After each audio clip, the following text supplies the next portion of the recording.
Hello everyone, we are the Team Not Null of 11 ICTA, here to present to you today the SQL injection.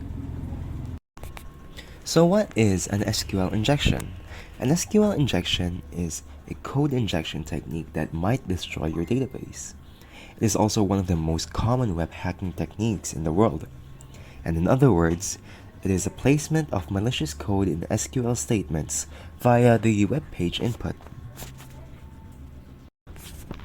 SQL injection usually occurs when you ask a user for input, like their name and user ID, but instead of a name and ID, the user gives you an SQL statement that you will unknowingly run in your database. We can see here that the SQL statement interpreted from the user's input fills the required username with an empty string or 1 equals to 1, with the rest of the statement disregarded because of the double hyphen. Once executed, the user can still log in because 1 equals to 1 entered will always be true.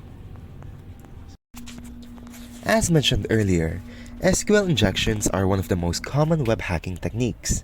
But why do hackers do this in the first place? Well, one common motive is to gain unauthorized access into a database or system.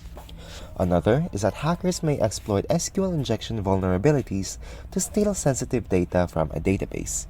In some cases, hackers may inject malicious SQL code to modify or delete data within a database.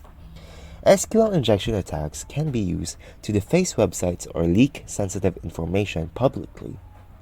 Hackers may also leverage SQL injection vulnerabilities to escalate their privileges within a system and database. And lastly, SQL injection vulnerabilities can serve as entry points for broader attacks.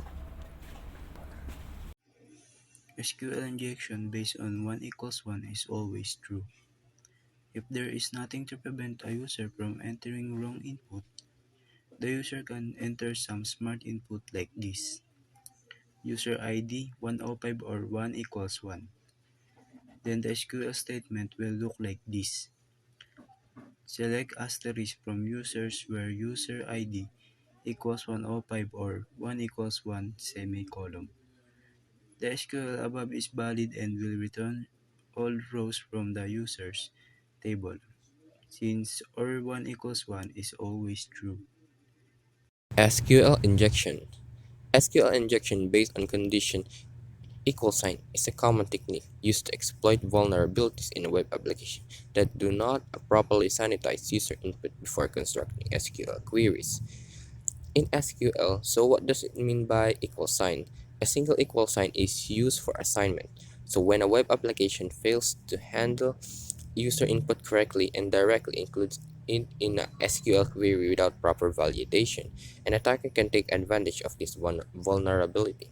So here's an example. As you can see here, the username is John Doe and the password is my pass.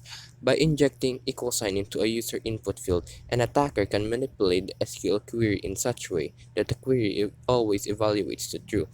This can lead to various consequences, including unauthorized access to sensitive data, modification or deletion of data, or even taking control of underlying server.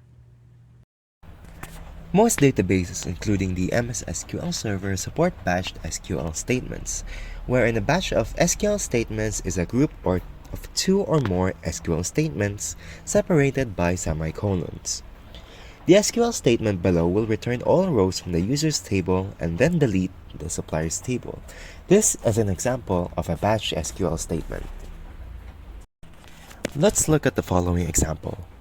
First, we have here the text user ID that says get request string user ID, and in text SQL, it says select all from users where user ID plus text user ID. The following input is user ID is equal to 105 semicolon drop table suppliers. But now, the valid SQL statement would look like this. Select all from users where user ID equals to 105 semicolon drop table suppliers ended with another semicolon. If you can observe the batch SQL statement once more, the statement will not only select all data from user ID equals to 105, it will also drop the suppliers table at the same execution. SQL injection is one of the most common hacking techniques that could destroy your database. To prevent or solve SQL injections, the following measures can be taken. Instead of directly embedding user input into SQL statements, parameterized queries or prepared statements should be used. Validate and sanitize all user input before using it in SQL queries. Limit the privileges of the database user account used by the web application. Implement input filtering by defining a whitelist of acceptable characters or patterns for user input. Minimize the use of dynamic SQL queries where user input is concatenated directly into the query. Keep the database software and web application framework up to date with the latest security patches. Implement a web application firewall that can detect and block malicious SQL injection attempts. Train developers to follow secure coding practices and educate them about the risks and techniques of SQL injection attacks. Perform regular security testing, including vulnerability assessments and penetration testing, to identify and remediate any SQL injection vulnerabilities. And that concludes our video all about SQL injections. Thanks for watching.